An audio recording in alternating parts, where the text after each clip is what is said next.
car fixed yet? It's the Studebaker. Yeah, you know, the one with the little doggy in the window that goes...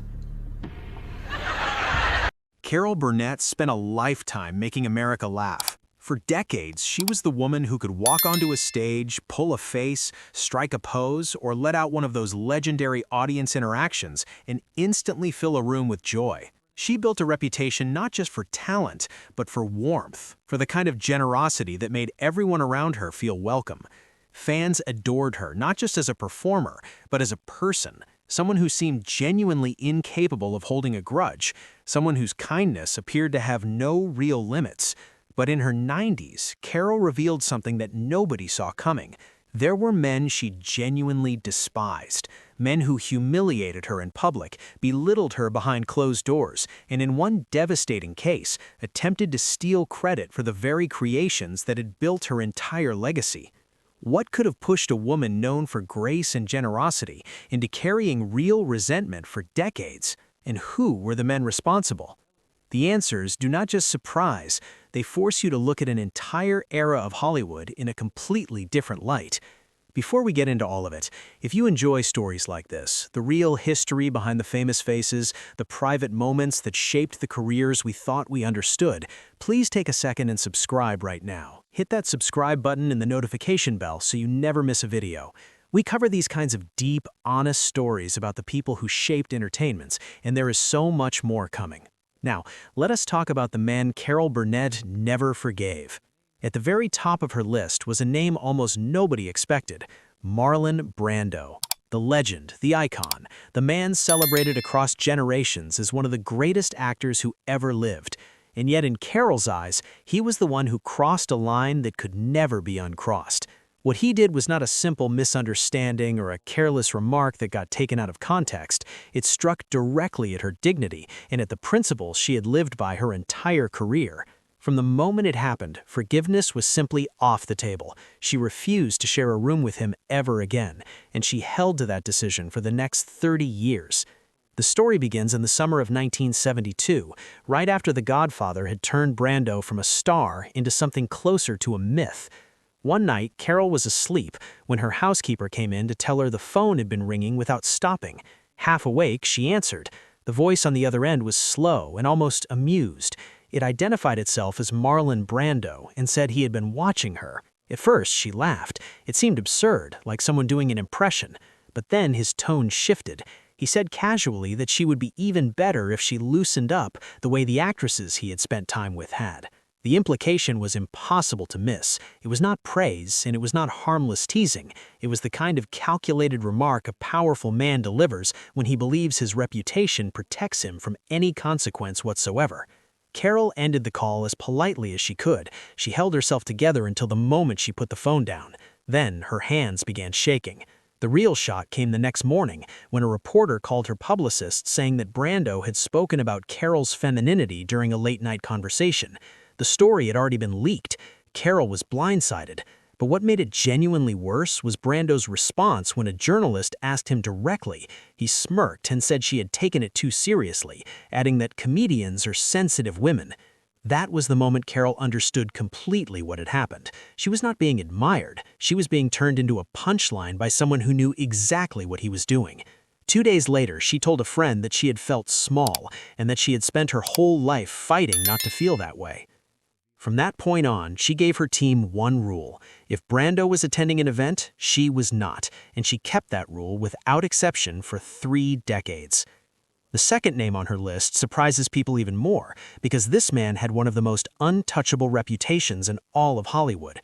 Cary Grant was the ultimate gentleman of the screen, impeccably dressed, perfectly spoken, the kind of figure the entire industry held up as a standard of class and sophistication.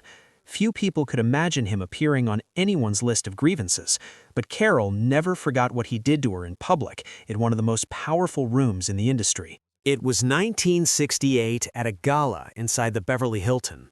Carol had become America's comedic sweetheart, and Grant was being honored with a Lifetime Achievement Award, seated at the center table like royalty.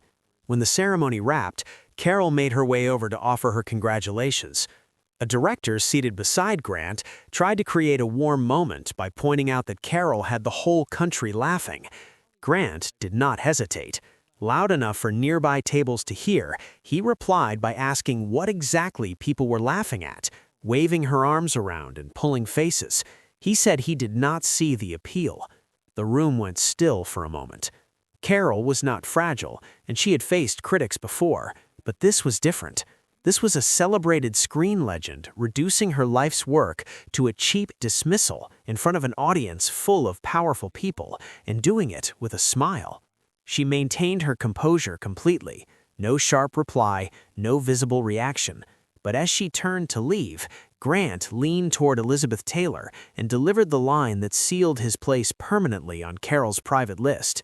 He said she was not a real actress, that she was a housewife who got lucky. It was cruelty, packaged in sophistication. Carol did not confront him. She did not need to.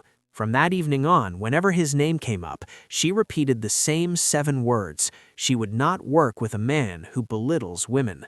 Grant never apologized. Carol never reconsidered.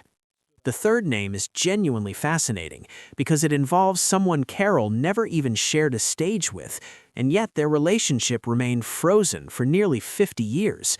Lorne Michaels, the architect of Saturday Night Live and one of the most powerful figures in the history of late-night television.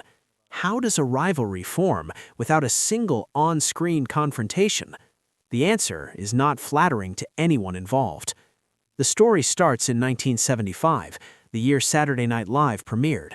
Carol was dominating CBS with her own show, and critics everywhere were saying that if anyone in television deserved to host SNL, it was her. But that never happened, not because she was unavailable, not because of any scheduling issue. The real reason surfaced from a private meeting inside NBC. During a pitch session for the show's second season, an editor suggested Carol's name and said she would be historic. According to accounts that circulated afterward, Michaels shook his head and said not her, that she was the face of old television and SNL was not a retirement home. Those words reached Carol within days. She did not confront him. She did not demand a public correction or issue any statement, but her silence was not indifference. She told her team quietly that she had spent her whole life opening doors for women in comedy and that he had slammed one shut without ever meeting her. That was all she said, and she never said it publicly. Years later, when NBC was planning the show's 10th anniversary special and someone floated the idea of including Carol, Michaels reportedly dismissed the suggestion with a short handwritten note that said she was not relevant, not funny, and it was not happening. Carol never saw the note directly, but the message reached her. In 2023, when she was asked whether she had any regrets about never hosting Saturday Night Live, she simply smiled and said they did not need her and that she had learned she did not need them either. It was understated, gracious, and completely final. The fourth name hit closer to home than any of the others, because this was not a distant rival or a powerful executive. This was Harvey Korman, her partner, her co-star, the man audiences watched beside her for years and believed shared some kind of genuine, unbreakable chemistry with her. To the public, they were inseparable.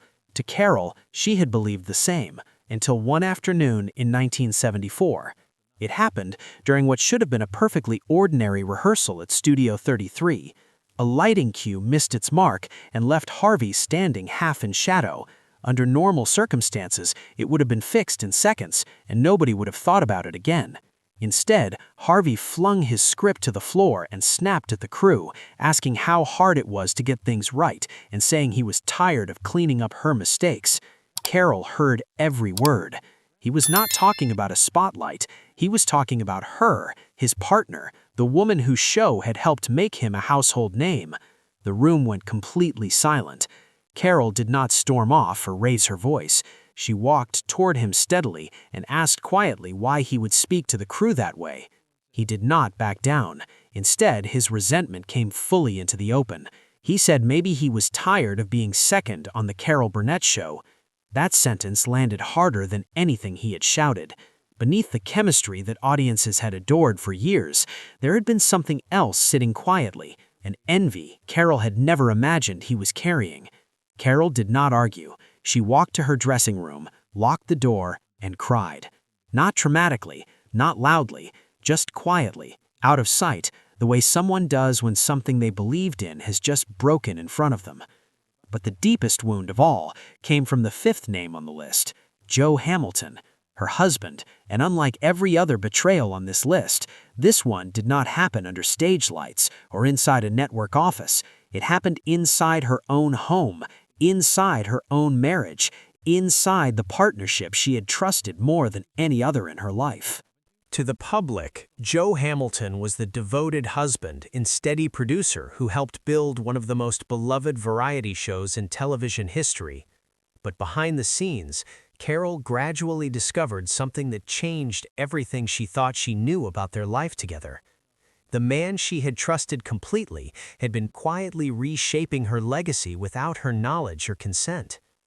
The unraveling began in 1982, when Carol's attorney noticed irregular filings while reviewing routine documents.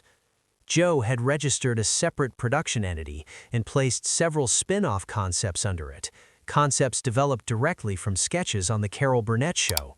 One stood out immediately. Mama's Family was built entirely around a character that had become one of Carol's most recognizable creations. Yet nowhere in the paperwork was she listed as a co-creator, a co-owner, or even a contributor. When Carol confronted him, she expected confusion or at least some attempt at an explanation. There was neither. Joe leaned back, folded his arms, and told her plainly that she was the talent and he was the brain, that he knew how to handle business.